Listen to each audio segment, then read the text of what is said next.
दोस्तों आज की बुक समरी है दोगलापन, जिसे लिखा है असनीर ग्रोवर ने।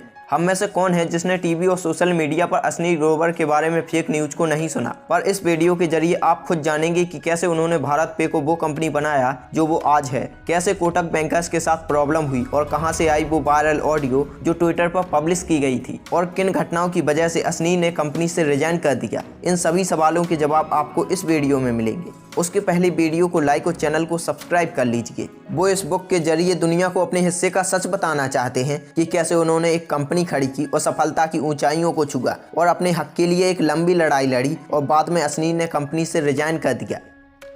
जून 2018 में असनीर ग्रोवर को अपने IIM अहमदाबाद व्हाट्सएप ग्रुप से एक मैसेज आया। ये मैसेज विपिन अग्रवाल का था। इस मैसेज को पढ़ने के बाद असनीर को लगा कि एक छोटे से नए स्टार्टअप्स को CEO की क्या जरूरत है, इनमें से भी तो कोई एक CEO बन सकता है। इसलिए असनीर ने इनके साथ मीटिंग फिक्स करवा ली। कुछ ही दिनों बाद भाविक कोलाडिया और शाश्वत नकरानी के साथ IIT दिल्ली कैंपस में इनकी मीटिंग हुई और ये मीटिंग 4 घंटे तक चली। भाविक और शाश्वत एक दूसरे को काफी टाइम से जानते थे। शाश्वत ने अभी IIT दिल्ली से अपना 3rd ईयर कंप्लीट किया था, जबकि भाविक 5 साल बड़े थे और उनके साथ हॉस्टल में रह चुके थे। दोनों ने IIT दिल्ली के 3 स्टूडेंट के साथ UPI हैक अकाउंट जीता था। भाविक ने असनीर को समझाया कि सारे UPI पेमेंट ऐप एक सिंगल QR पर चल सकते हैं। उस टाइम पेटीएम और फोन पे मर्चेंट से हर ट्रांजैक्शन पर 2% चार्ज कर रहे थे। भाविक इस चार्ज को कम करके 1% तक करना चाहते थे ताकि मर्चेंट्स को अपना नया ऐप यूज करने के लिए अट्रैक्ट कर सकें।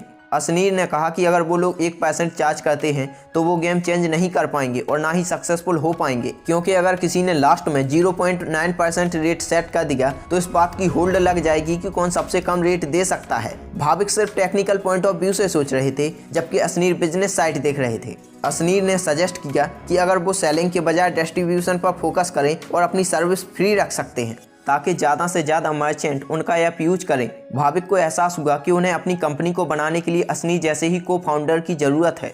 उन्होंने और शाश्वत ने 2 महीने पहले ही कंपनी स्टार्ट की थी और दोनों ने मिलकर 1 लाख रुपए इन्वेस्ट किए थे। लेकिन भाविक CEO नहीं बन सकते थे क्योंकि उन पर US में क्रेडिट कार्ड फ्रॉड का चार्ज लगाया गया था। जहां तक कंपनी शेयर्स की बात थी तो तीनों के ही 33% शेयर्स थे, लेकिन असनीर को लगा कि शाश्वत अभी बहुत छोटा है और उसे ज़्यादा एक्सपीरियंस भी नहीं है। तब वो लोग डिसाइड करते हैं कि भाविक को 42%, शाश्वत को 24% और असनीर को 34% मिलेंगे, क्योंकि असनीर एक इन्वेस्टर बैंकर होने के नाते काफ़ी एक्सपीरियंस थे और कोटक बैंक में रह चुके थे।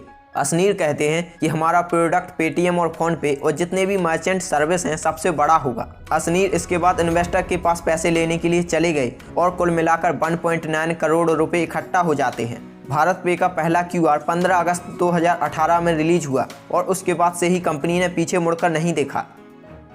ऐप लॉन्च करते ही मुश्किलों का आना शुरू हुआ। अब क्योंकि भारत पे सारे पेमेंट ऐप के लिए एक सिंगल QR कोड ऑफर करता था तो उन्हें पेटीएम, फोन पे, गूगल पे और बाकी के ऐप का लोगो अपने QR में लगाना पड़ा था। पेटीएम और फोन पे ने अपने लोगों का इस्तेमाल करने के लिए उन्हें लीगल नोटिस भेज दिया। जब असनीर ने ट्रेडमार्क को स्टडी किया तो उन्हें एक ऐसा क्लॉज मिल गया जो ये कहता था कि किसी और कंपनी का ट्रेडमार्क यूज किया जा सकता है अगर ये अवेयरनेस और एजुकेशन पर्पज के लिए हो। तो पेटीएम को ये बात तुरंत समझ आ गई और उन्होंने अपना नोटिस वापस ले लिया। लेकिन फोनपे को अभी भी डाउट था। फोनपे के फाउंडर समीर निगम को लगता था कि पे नाम पर सिर्फ उनका हक है, इसलिए पे नाम यूज करने पर भारत पे के ऊपर कॉपीराइट का केस फाइल कर दिया। एक केस 2 साल तक बॉम्बे हाई कोर्ट में चलता रहा, पर अंत में जीत भारत पे की हुई।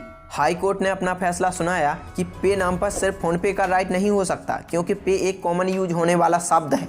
अब भारत पे कई मर्चेंट और ट्रांजैक्शन पर काफी इफेक्टिवली काम कर रहा था। अब कंपनी को एक ऐसे शख्स की तलाश थी जो भरोसेमंद भी हो और कंपनी की कॉस्ट भी बचाई जा सके। इसलिए असनीर ने अपनी वाइफ माधुरी को हायर किया। वो एक एंटरप्रेन्योर थी और उनके पास लोगों को मैनेज करने का अच्छा एक्सपीरियंस भी था। भाविक और शाश्वत को भी इससे कोई प्रॉब्लम नहीं थी। माधुरी अब डायरेक्टर बन गई थी। अब जब उनकी वाइफ इंटरनल सिस्टम हैंडल कर रही थी तो असनीर ने ग्रोथ पर फोकस करना शुरू किया। असनीर को पता था कि उन लोगों को जल्द ही और पैसों की ज़रूरत होगी, इसलिए असनीर चाहते थे कि सिकोया भारत पे में इन्वेस्ट करे, क्योंकि उसके बाद बाकी इन्वेस्टर आसानी से मिल जाएंगे। असनीर ने सिकोया से बात की और वो इन्वेस्ट करने के लिए मान गए। भाविक के सारे शेयर्स BNext और सिकोया ने 4 करोड़ रुपए में ले लिए। असनीर को कोटक में अपने रिलेशनशिप मैनेजर के साथ 23 जुलाई 2021 को एक बातचीत हुई। वो कुछ इस तरीके से थी। RM सर, जोमेटो के शेयर्स 116 रुपये पर पहुंच गए हैं। असनीर ओके, तो हम इसे बेच देते हैं। RM ओके सर, मैं आपको रिकॉर्ड पर रखूंगा। इसी बीच जोमेटो के शेयर्स इंक्रीज होता गया। RM ऑर्डर कंप्लीट हो गया सर, आपके 136 रुपये पर शेयर्स के हिसाब से बेचे गए हैं। असनीर ने 2.25 करोड़ रुपए कमा लिए थे। असनीर ने वो पैसे इन्वेस्ट किए थे जो भारत पे के दूसरे स्टार्टअप से उन्होंने स्टॉक से कमाए थे।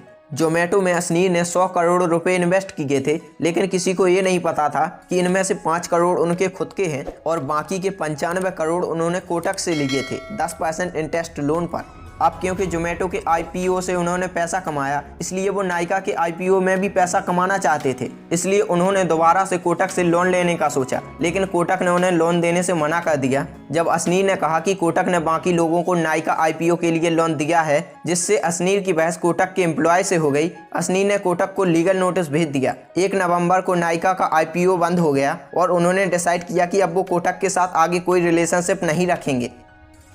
26 दिसंबर 2021 को असनीर और भाविक को एक ईमेल मिलता है। ये ईमेल किसी यूनिकॉर्न बाबा की तरफ से था। ईमेल में लिखा था कि मैं इस ऑडियो को पब्लिश कर दूंगा, ये जहर से भरा है, तुम लोगों को इस तरह जान से मारने की धमकी नहीं दे सकते। What the fuck. असनीर को पता था कि उन्होंने ऐसा कुछ नहीं किया, उन्होंने कभी भी RM को जान से मारने की धमकी नहीं दी थी। उन्होंने भाविक से पूछा कि क्या वो इस शख्स को जानते हैं, तो भाविक ने बताया कि उनका एक कनेक्शन है। आखिर में यूनिकॉर्न बाबा ने ऑडियो को डिलीट करने के लिए $2,40,000 की डिमांड रखी। वो असनीर को ब्लैकमेल करने की कोशिश कर रहा था। ऐसे कई कारण थे जो इस इल्जाम को झूठा साबित करते थे। जनवरी 2022 में शार्क टैंक इंडिया का पहला शो टीवी पर आया। असनीर एकदम सुबह उठे तो देखा कि उनके फोन पर मैसेज आ रहे हैं। विक्की मल्का ने मैसेज किया, ट्विटर पर एक ऑडियो फाइल है, क्या ये सच में तुम्हारी आवाज़ है? बाबू बोंगो के नाम से ट्वीट आया था जिसमें लिखा था अमीर फाउंडर्स बैंक एम्प्लॉय के साथ कैसा व्यवहार करते हैं, और वो ऑडियो थी। असनीर ने ट्विटर को डायरेक्ट लिखा कि ये ऑडियो फेक है। उसी शाम ट्विटर ने उस ऑडियो को डिलीट कर दिया, लेकिन तब तक लोग इसे यूट्यूब पर अपलोड कर चुके थे। कुछ दिनों बाद असनीर ने कोटक को जो लीगल नोटिस भेजा था, उसके बाद उनका जो जवाब आया था वो सारी बातें मीडिया में लीक हो गई थी। लेकिन इस लीगल नोटिस के बारे में सिर्फ असनीर, सुमित और कोटक को पता था। तो सवाल ये था कि लीगल नोटिस की कॉपी मीडिया के हाथ कैसे लगी। अब असनीर को लगने लगा था कि उनके खिलाफ जरूर कोई साजिश हो रही है। मीडिया उन्हें एक विलेन बनाने पर तुली है। ऊपर से अब वो टीवी पर आने लगे थे। उनके बारे में इंटरनेट पर नेगेटिव खबरें फैल रही थी। उन्होंने दिन रात एक करके भारत पे को सक्सेस दिलाई। इसके बावजूद उन्हें नीचे गिराने की पूरी कोशिश की जा रही थी। असनीर का भारत पे को छोड़ना, इसके पीछे मीडिया और उनके अपने इन्वेस्टर्स का बड़ा हाथ था, जिन्होंने असनीर के खिलाफ साजिश रची थी। शाश्वत नकरानी 20 साल का ये लड़का सही समय पर सही पोजीशन पर पहुंच गया। उसने बैठे बैठे करोड़ों कमाए। शाश्वत बड़ी आसानी से सुहेल की बातों में आ गया था, जिसने असनीर के खिलाफ चाल चली थी। लेकिन इसके बावजूद शाश्वत ने एक बार भी असनीर की कॉल नहीं उठाई। भाविक को लाड गया। असनीर को सबसे ज्यादा दुख इस बात का था कि भाविक ने भी उनकी पीठ पर छुरा घोंपा। भारत पे की तरफ से 6 स्ट्रैटेजी खेली गई असनीर को निकालने के लिए। फेज 1 जनवरी 16 से 19 तक असनीर को टेम्पररी लीव पर भेजना। फेज 2 जनवरी 19 से 26 लॉयर और अकाउंटेंट को हायर करना। असनीर के टेम्पररी लीव को परमानेंट लीव में बदलने का प्लान, और माधुरी का रेजिग्नेशन एक्सेप्ट कर लिया गया है। लेकिन ये इम्पॉसिबल बात थी, क्योंकि माधुरी ने रेजिग्नेशन लेटर कभी दिया ही नहीं था।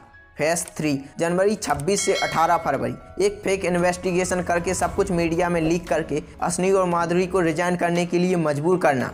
फेज 4 माधुरी को बड़ी आसानी से हटा देना और असनीर को SHA के अंडर हटाने का रीजन ढूंढना। फेज 5 इतना सब होने के बाद असनीर ने डिसाइड किया कि वो रिजाइन करके खुद कंपनी से बाहर हो जाएंगे। उन्होंने अपने लेटर में लिखा, पिछले 3.5 सालों से जिस कंपनी को खड़ा करने और सक्सेसफुल बनाने के लिए मैंने दिन रात एक कर दिया था, उस कंपनी को छोड़ते हुए आज मुझे बहुत तकलीफ हो रही है। मैं ये चैलेंज देते हुए कहता हूं कि इस बात से कोई इनकार करने की हिम्मत नहीं कर पाएगा कि आज भारत पे जहां पर है असनीर ग्रोवर की वजह से है। अब हम इसे खत्म करते हैं। ये असनीर के आखिरी शब्द थे और 1 मार्च 2022 को सुबह के 12:03 पर उन्होंने अपना रेजिग्नेशन लेटर भेज दिया। फेज 6 असनीर की ऐशो आराम वाली लाइफ स्टाइल के बारे में अफवाहें फैलाना।